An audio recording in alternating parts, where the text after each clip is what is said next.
camera, if you look behind, you will see a red button. Yes, that's the button you press. That's supposed to be the listing. But then the first day you were not here. But the first day I told you that different cameras have different, record buttons. Some are located on the top of the camera, some on the side, on the left, some behind it. So that's the button you press. And then you will see a red button on the LCD panel. What's the LCD panel? What's the LCD? Yes, that's the LCD. Yes, the screen where you look. So when you press that red button, you will see a red dot on the LCD panel, right? So you say rolling, action, then you get going. Abubacarr, on your part, I saw you at the beginning looking down here. You have no business looking here. You look into your camera and you look at your guests. Your interaction should be between your screen, who are your audience.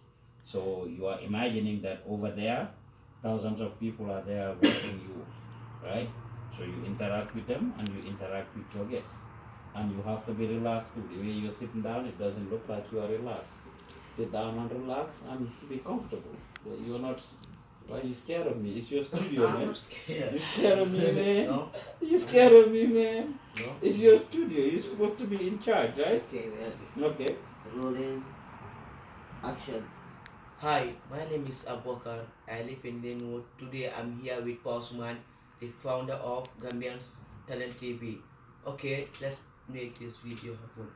Many people don't really know who he is and where he come from, but today I'll be here to tell people who he is and where he come from, and I will be asking him some question that people wish to ask him. Okay, let's start. Hi, Pa Ousman. Hello, Abubacarr. How are you? I'm good, and you? I'm good too. Thank God. Okay, many people don't know who you are and where you come from. Today I'm here to confirm so that people will know. Some people wish to see you, but like they don't have the opportunity or the chance to see you. Then today I'll make sure their dreams come true. Okay, let's begin. What is your full name? Thank you, Abubacarr. My full name is Pa Ousman Joof. Okay, where do you come from? From Gambia, a town called Farafenye, the best town in the Gambia. Farafenye is in the North Bank, used to call North Bank Division, now North Bank Region. That's where I was born and raised. Okay, what do you do for living? Like, what is your job? I mean, what I do for a living?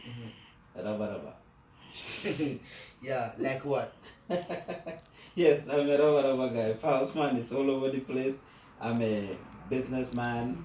I have a full-time job. I do media work. So, this is it. I'm a businessman for the most part. I sell anything. Even you, if you are sellable, I'll sell you. Okay, but I'm not sellable. What is your education background? My educational background, I told you I am from Farafenye, Chaku Bantang. Big up to anybody and everybody from Chaku Bantang. So I attended Farafenye Primary Nursery School, Papa Kewa Memorial Nursery School, attended Farafenye Primary School, Farafenye Junior Secondary School, where of course I was the head boy. Then from there I went to St. Augustine's High School. I briefly attended the University of the Gambia. Of course I did a couple of semesters there before traveling to the United States. I also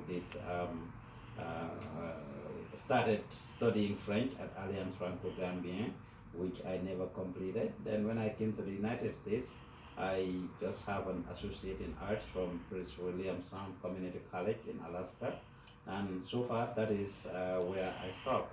I, of course, have informally taught myself a lot of things that I am doing because I am very curious.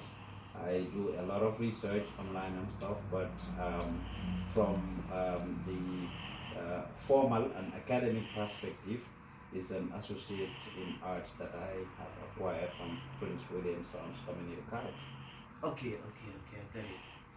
how do you become a journalist, and why? How I became a journalist and why? Interesting question. All my life, I have been involved with the media directly or indirectly. When I was growing up in Farafenye, I did a lot of um, things related to the media. For example, I used to be an actor. I have also been engaged in music. I tried basically any and everything that young people will do. Of course, I remember I used to be a rapper. A lot of people will not know this, but I was rapping in Farafenye. I was in the same group with Hoijalo, Mahmoud Jeng back in the days in Farafenye. Called Jokoji Massive, and people from Farafenye actually will know this. We used to perform at the Furals, we used to perform at the youth center, we used to perform at Eddie's nightclubs. A lot of the people actually, or musicians who came to Farafenye at the time, we did open their shows at the time. So I was very involved with this. I was doing acting. I also, during Commonwealth days, I will be the president or act certain roles that would require me to give a speech. So indirectly, I've been involved in talking and doing some things that are related to talking and media work. So when I came to St. Augustine's High School, I was part of the Writers Club. I represented the school in a lot of debates, in a lot of quiz competitions, and that is how it all started. Now, the Writers Club used to publish a magazine called the Sunukivaro magazine, and at some point, I was the deputy editor-in-chief of this magazine. Big up to our English and literature teacher, Mr. Osas, Osayawambo. So I was a writer, still, and acting. I remember writing a play called Dishonest Beggars, which was a writing competition, Gambia, for Gambian writers. High school students, matter of fact, in the area of prose, drama, and poetry. During that year, I happened to, my play, Dishonest Beggars, won the best playwriting competition, the best play category. And Olufemi Peters, who is currently in the UK, I remember the son of Femi Peters actually won, I think, the best poetry category. And Fatim Baji, who was one time Minister of Information, won, she was the deputy head girl of Gambia High School, she won the best prose category. So technically I have been involved in journalism, whether writing or speaking. And I was the deputy editor of St. Augustine's Sunukibaro magazine. Now that finished, I continued doing what I am doing, but this is how basically I started into journalism. I have written and published several articles, of course, in the Daily Observer back in the days, our school magazine, and yes, basically these are some of the things I did. And when I was going to school too, I went to do a lot of advocacy work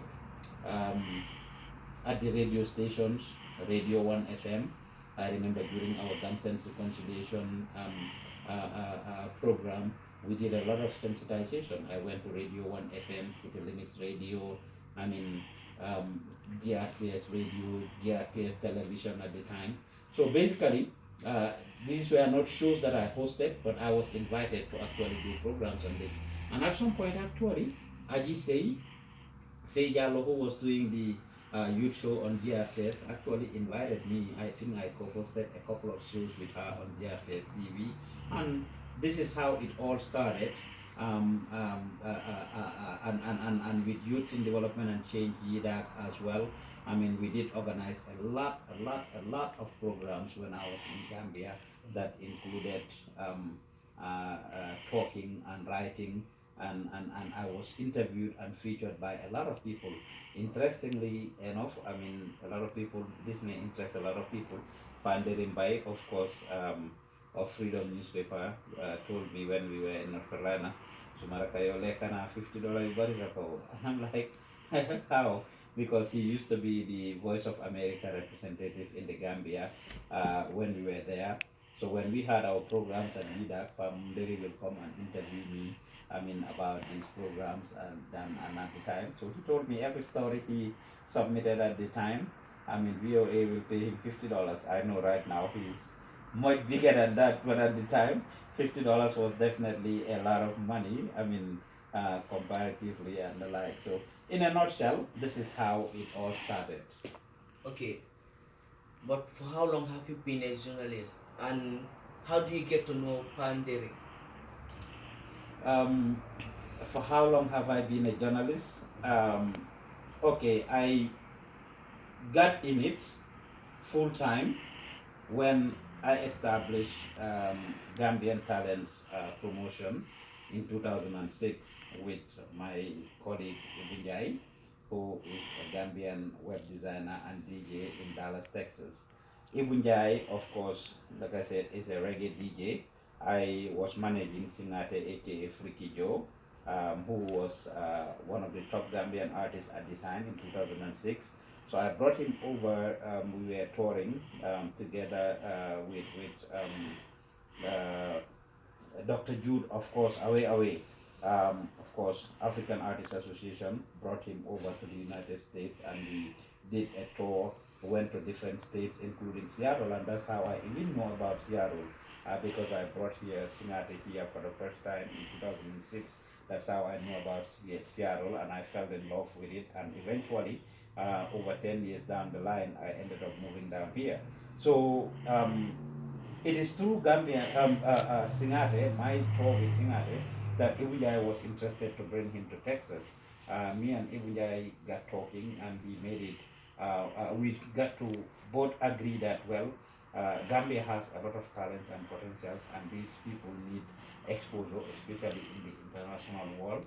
And Gambians in the diaspora didn't know much, because that time there was no social media, no Facebook, no Instagram, or anything.